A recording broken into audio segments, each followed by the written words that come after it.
जय भीम नमो बुद्धाय। आप देख रहे हैं WH न्यूज़। मैं हूँ विजय खौसे। इस वक्त मैं गोंदिया जिला के गोरेगांव में हूँ और गोरेगांव में जो है भंते विनाचार्य की धम्मध्वज यात्रा यहाँ पर पहुंची है। लेकिन मैं बताना चाहूँगा 17 अगस्त से दीक्षा भूमि से ये धम्मध्वज यात्रा प्रारंभ हुई। पहला टप्पा मुंबई के चैत्य भूमि पे संपन्न हुआ, उसके बाद में दूसरा टप्पा जो है अभी गोरेगांव में है।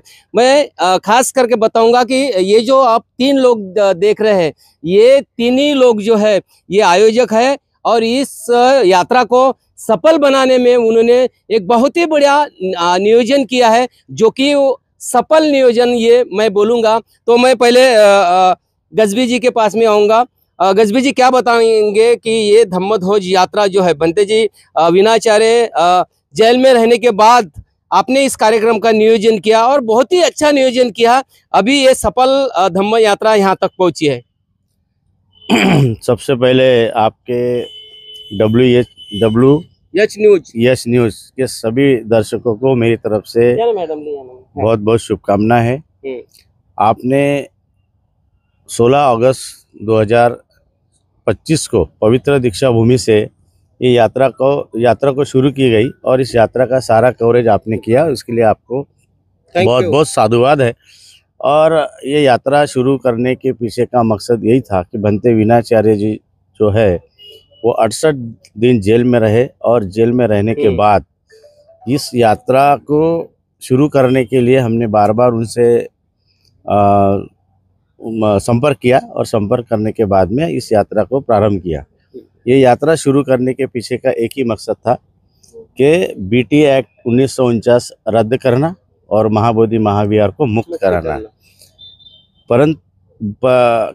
मुक्त करना और ये यात्रा के माध्यम से जन संवाद करके लोगों के पास हमें इस संदेश को पहुंचाना, ये पहला मकसद था।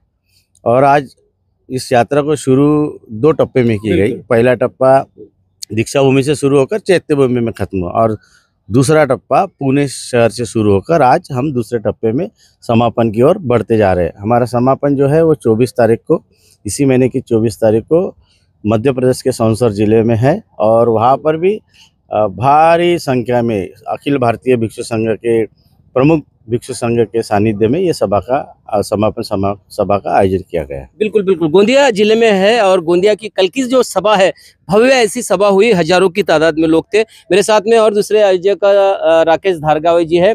आप क्या बताओगे? अभी ये तो यात्रा आप लोगों ने सफल कर दी है, मैं ऐसा ही कहूँगा। अगला जो कदम है आपका क्या रहेगा? ये यात्रा जो थी ये महाबोधि महाविहार मुक्ति आंदोलन के लिए खास करके थी। 12 फरवरी 2025 को जब महाबोधि महाविहार मुक्ति आंदोलन जब शुरू हुआ, उसके पहले मेरी आज उम्र है, उसके पहले मुझे महाबोधि महाविहार में मैं कभी गया भी नहीं था और ना ही ये किसी ब्राह्मणों के हाथ में इस बारे में जानकारी भी थी। पर जब ये विषय 12 फरवरी को जब आंदोलन शुरू हुआ और 7 से 8 दिन तक लोगों ने उसकी कोई, या सरकार ने भी वहाँ पर कुछ नोंद नहीं ली, तो उस वक्त हमें लगा कि नहीं, इस आंदोलन को हमें बड़ा करना चाहिए। बड़ा करने के लिए हमें लगा कि इस आंदोलन को लोगों तक पहुंचाना चाहिए और इसकी जानकारी समाज तक जाना चाहिए। तो आपने देखा होगा 12 फरवरी को जो आंदोलन शुरू हुआ, सबसे पहला इस आंदोलन को हमने आवाज़ देने की काम संविधान चौक में किया, जहां पर हमने 22 फरवरी को एक धरना आंदोलन किया महाबोधि महाविहार मुक्ति आंदोलन के समर्थन में। तो जब ये धरना आंदोलन हमने शुरू किया, उसके बाद लोगों का जो प्रतिसाद, यानी उस वक्त हमें लगा कि लोगों की आस्था इस महाबोधि महाविहार के साथ जुड़ी है और लोग भी चाहते हैं कि महाबोधि महाविहार मुक्त हो, लेकिन लोगों तक ये पूरी जानकारी नहीं पहुंची थी। जब भंते विनाचार्य ने 12 फरवरी को 12 लाख लोग बोध गया आने का आह्वान किया, उस वक्त भी सरकार ने कुछ साजिश करके इस आंदोलन को विफल करने की कोशिश की। तब भी ये पूरे महाराष्ट्र में या पूरे देश भर में ये आंदोलन पहुंचा नहीं था। और BT एक्ट कैसा है और महाबोधि महाविहार जो ब्राह्मणों के कब्जे में कैसा है और उसको वो हमारी अस्तित्व की लड़ाई है, लोगों तक पता नहीं था।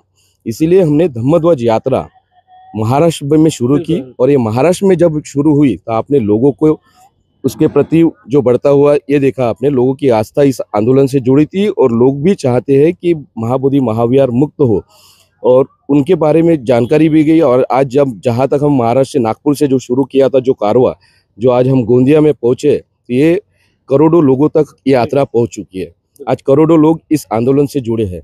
जब ये आंदोलन, अगर हम 12 फरवरी की अगर बात करें 2026 को कि महाबोधि महाविहार मुक्त हो, तो उसके लिए हमें और बहुत लगन से काम करना पड़ेगा। ये 2-4 लोगों का काम नहीं है, 3 लोगों का काम नहीं है। आज इस यात्रा के माध्यम से आज हमारे पास हजारों लोग इससे जुड़े हैं। उन सभी को नियोजन करके इस यात्रा को और प्रभावी बनाने के लिए हम काम करेंगे, और जब तक महाबोधि महाविहार मुक्त नहीं होगा तब तक हम चैन से नहीं बैठेंगे। बिल्कुल, जब तक महाबोधि महाविहार मुक्त नहीं होगा तब तक हम चैन से बैठेंगे नहीं।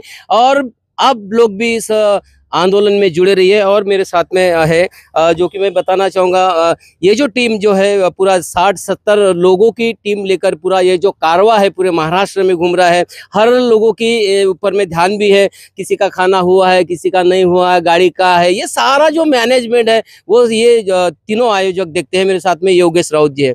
राउत जी, तुम क्या बताओगे कि बहुत अभी बड़ा बार का इशू देखते हैं, मीडिया वाले खाना हो गया क्या, गाड़ी कहाँ जाएंगी, बस वाले, इस चीज का पूरा मैनेजमेंट कैसे करते हो?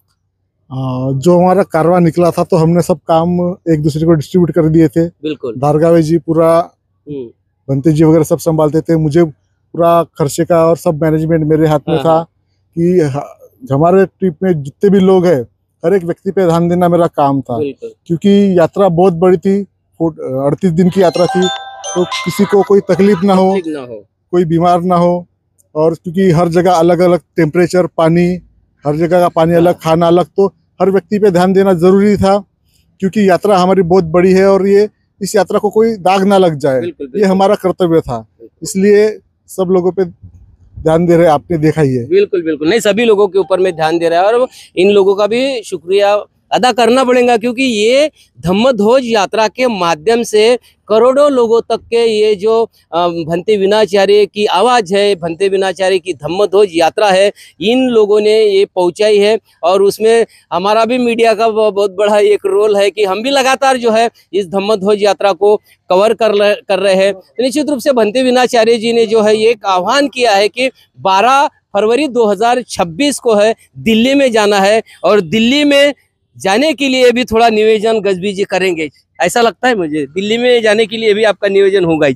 निश्चित तौर से ये आंदोलन बड़े लेवल का है, और ये आंदोलन को सफल करने के लिए महाराष्ट्र में जिस जिस जगह पर हम गए उस जगह के प्रमुख कार्यकर्ताओं को साथ में लेकर इसका दिल्ली का जो आंदोलन पूरा करने के लिए एक संकल्प के साथ हम चलेंगे, और सभी की राय लेकर ही इसको आगे के आंदोलन तो दिल्ली के आंदोलन के लिए अभी और आपको 4 महीने इसकी मेहनत करना ही पड़ेगा। जी बिल्कुल, लगे रहेंगे, जुड़े रहेंगे इससे। बिल्कुल करेंगे, क्योंकि ये आस्था का विषय है, हमारे धरोहर को बचाने का विषय है।